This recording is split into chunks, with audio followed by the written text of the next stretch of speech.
Part 5 की शुरुआत में दिखाते हैं चेंची रैन को दवाई लगा रही होती है और कहती है आज तुमने अपनी पूरी जान लगा दी। उसके बाद उसके ज़ख्मों पे दवाई लगा के बैंडेज करने लगती है। तो रैन कहता है आज तो बस अपनी पहचान साबित कर रहा था। आज उन सब ने ये कहा कि मैं शियांग टिंगडोंग हूँ। अब जब चेंची उसे बैंडेज कर रही होती है तो रैन उसे देखने लगता है। चेंची कहती है तुम अपने आप को ऐसा बना के क्या पाना चाहते थे। तो रैन कहता है ये तुम्हारे लिए नहीं किया मैंने। ये सुनकर चेंची रुक जाती है, फिर बैंडेज करने लगती है। रैन कहता है मैंने कभी नहीं सोचा था तुम मेरे हिस्से की मार अपने ऊपर ले लोगी। तो चेंची कहती है तुम्हें अपने भाई की सज़ा मिली मेरी वजह से। अब उसकी बैंडेज पूरी हो जाती है तो चेंची प्यार से उसको पानी पीने को देती है। अब उसका इतना प्यार देख रैन पूछता है बताओ अब तुम और क्या चाहती हो। तो चेंची कहती है तुम मेरी एक चाबी ढूंढने में हेल्प करो। तो रैन कहता है एग्रीमेंट में तो ऐसा बिल्कुल नहीं लिखा था कि मुझे तुम्हारी चाबी ढूंढने में हेल्प करनी है। चेंची पूछती है कौन सा एग्रीमेंट। तो रैन उसे उसका पिंकी स्वेयर याद दिलाता है। तो चेंची कहती है तुमने सही में उस पर विश्वास कर लिया, मैंने तो ऐसे ही कहा था। अब ये सुनकर रैन थोड़ा एम्बेरस हो जाता है, फिर कहता है बताओ तुम किस चाबी की बात कर रही हो। चेंची कहती है शियांग का फेंगलोंग बैंक में एक सेफ डिपॉजिट बॉक्स है। मैंने हर जगह चाबी को ढूंढ लिया लेकिन वह मुझे कहीं नहीं मिली, लेकिन तुम अपने इस चेहरे की मदद से उस चाबी का पता लगा सकते हो। तो रैन पूछता है एग्जैक्टली तुम्हारे और शियांग के बीच क्या हुआ या फिर तुमने उसके साथ क्या किया। तो चेंची कहती है वो कोई खतरे में नहीं है और तुम्हें इससे ज़्यादा जानने की ज़रूरत नहीं है, और उस सेफ डिपॉजिट बॉक्स में वो सच हो सकता है जो मैं 15 साल से पता लगाने की कोशिश कर रही हूँ। तो रैन कहता है अच्छा तुम मुझे यही बता दो कि तुम कौन सा सच ढूंढ रही हो। तो चेंची कहती है तुम्हें ये जानने की भी ज़रूरत नहीं। तो रैन कहता है अगर मुझे कुछ जानने की ज़रूरत नहीं है तो मैं तुम्हारी मदद क्यों करूं चाबी ढूंढने में। ये कहकर जाने लगता है तो चेंची उसे शियांग बुलाते हुए जल्दी से आकर उसे हक कर लेती है और कहती है कि अब हम मैरिड हैं। पहले तो रैन शॉक हो जाता है, फिर वहाँ बटलर की परछाई देखता है। बटलर कहता है शियांग मैं आपके लिए दवाई लाया था, दरवाजे पर रख रहा हूँ। अब बटलर जैसे ही चले जाता है तो चेंची उसे दूर होकर एक्सप्लेन करने जाती ही है। तो रैन कहता है तुम एक्सप्लेन करने की कोई ज़रूरत नहीं और मुझे जानने की भी कोई ज़रूरत नहीं। ये कहकर चले जाता है। अब नेक्स्ट सीन में दिखाते हैं कि रैन बुक पढ़ने जाता है तो उस बुक में कॉलर पिन होती है। अब चेंची वहाँ उसके लिए ब्लैंकेट लेके आती है तो अपने बुक को रैन के हाथ में देख जल्दी से उसके हाथ से ले लेती है कि मेरी चीज़ों को हाथ मत लगाओ। तो रैन कहता है मैं तो बस एक बुक पढ़ने के लिए ढूंढ रहा था। उसके बाद चेंची कहती है मैं तुम्हारे लिए ब्लैंकेट लाई हूँ, आज तुम यहीं सोओगे। अब चेंची वो कॉलर पिन बुक से लेके अपने तकिए के नीचे रख देती है और ऐसा करते हुए रैन भी उसे देखता है। फिर ये दोनों अलग अलग सो जाते हैं और चेंची को नींद में घबराहट होने लगती है।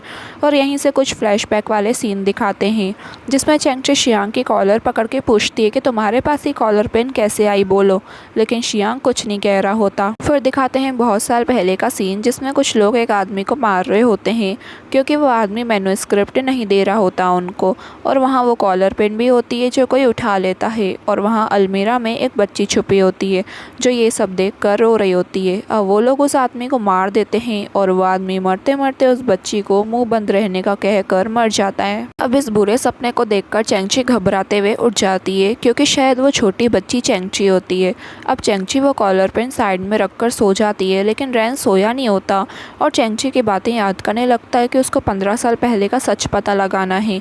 और चेंची को देखते हुए सोचता है कि आखिर ये कॉलर पिन के पीछे क्या कहानी है और इस घर में ये कौन सी परेशानी से गुजर रही है। नेक्स्ट मॉर्निंग जब चेंची कपड़े सुखा रही होती है तो रैन उसके सामने आकर बैठ जाता है। तो वो उसको देख उसकी अच्छाई को याद करते हुए रियलाइज़ करती है जब से मैंने उसे अप्रोच करा है तब से वो मेरे लिए हर चीज़ कर रहा है, मेरा साथ दे रहा है, लेकिन मैं ही बहुत ज़्यादा मांग करती हूँ उससे। अब रैन उसे देख उसके पास आने लगता है तो वो कपड़े को अपने आगे कर देती है नर्वसनेस की वजह से, लेकिन रैन वो कपड़े हटा के कहता है मैं तुम्हारी मदद करने को तैयार हूँ चाबी ढूंढने में, लेकिन ग्रैंडमा अभी हॉस्पिटल में है और मुझे बाहर निकलने की इजाज़त नहीं है और हर कोई हम पे नज़र रख रहा है, इसलिए हमें बाहर जाने का प्लान बनाना पड़ेगा। लेकिन चेंची पूछती है तुम मेरी हेल्प करने के लिए मान कैसे गए। तो रैन कहता है फालतू डिटेल्स लेना बंद करो।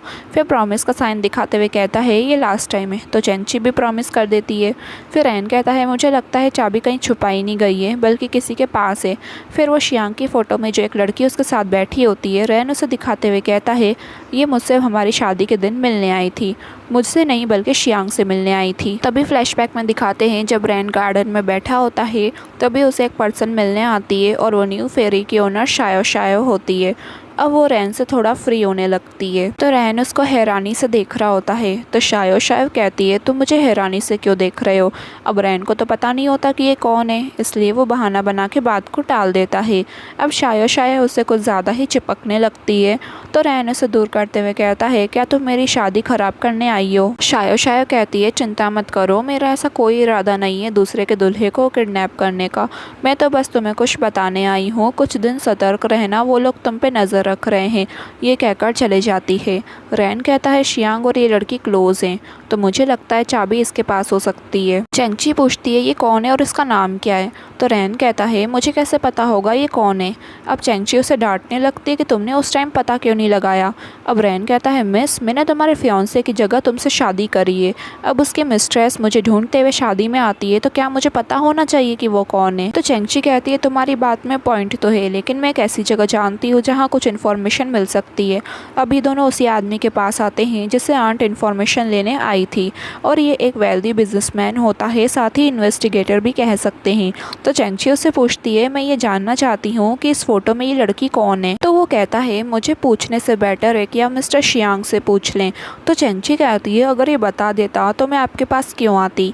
अब ये दोनों उस पर्सन के सामने झगड़ा करने लगते हैं जैसे शियांग ने चेंगची पे चीट करा हो और शियांग उसे समझा रहा हो कि ऐसा कुछ भी नहीं है। अब झूठ मूठ के झगड़े में चेंगची रैन को सही का थप्पड़ मार देती है, जिससे रैन के साथ साथ वो पर्सन भी शॉक हो जाता है। अब चेंगची उसे साइड में जाने का इशारा करती है, तो वो साइड में जाके खड़ा भी हो जाता है। अब वो पर्सन चेंगची को कंफर्ट करने लगता है कि आप शांत हो जाइए, आप इनसे कभी भी डिवोर्स ले सकती है, परेशान मत होइए। और कहता है कि आप एक बार न्यू फेरी चले जाइए, आपको सब पता चल जाएगा कि क्या चल रहा है। लेकिन ये पर्सन शायो शायो के बारे में कुछ नहीं बताता कि वो कौन है। अब ये छोटी सी इन्फॉर्मेशन देने के लिए चेंगची उसको पे करने लगती है। तो वो कहता है तुम्हारी आंट का बहुत एहसान है मुझ पर, आगे न पीछे हम फैमिली बन ही जाएंगे, तो इसकी कोई ज़रूरत नहीं। अब रैन उसे देख सोचता है ये इजी टारगेट है, इससे कुछ ना कुछ तो पता चल ही जाएगा। अब बाहर बारिश होने लगती है, तो वो पर्सन अपने नौकर को कहता है इन्हें छाता दो। अब वो 2 छाते देता है। तो वो पर्सन कहता है ये दोनों कपल हैं, तो तुम 2 छाते क्यों दे रहे हो, 1-2, ताकि उन दोनों का झगड़ा ख़त्म हो जाए। उसके बाद चेंगची और रैन बाहर निकलते हैं, तो वो पर्सन गेट बंद करने लगता है, लेकिन रैन उसे रोककर हैंशान के बारे में पूछता है कि क्या तुम उसे जानते हो। तो वो पर्सन बात को घुमा देता है और रैन को अभी तो कुछ पता नहीं चलता, तो वो वहाँ से चले जाता है। अब ये दोनों एक छाते के नीचे जा रहे होते हैं, तो रैन पूछता है हमें तो बस उसके सामने एक्टिंग करनी थी, तुमने तो मुझे सच में थप्पड़ मार दिया। तो चेंगची कहती है तुमने ही तो कहा था एक्टिंग रियल लगनी चाहिए।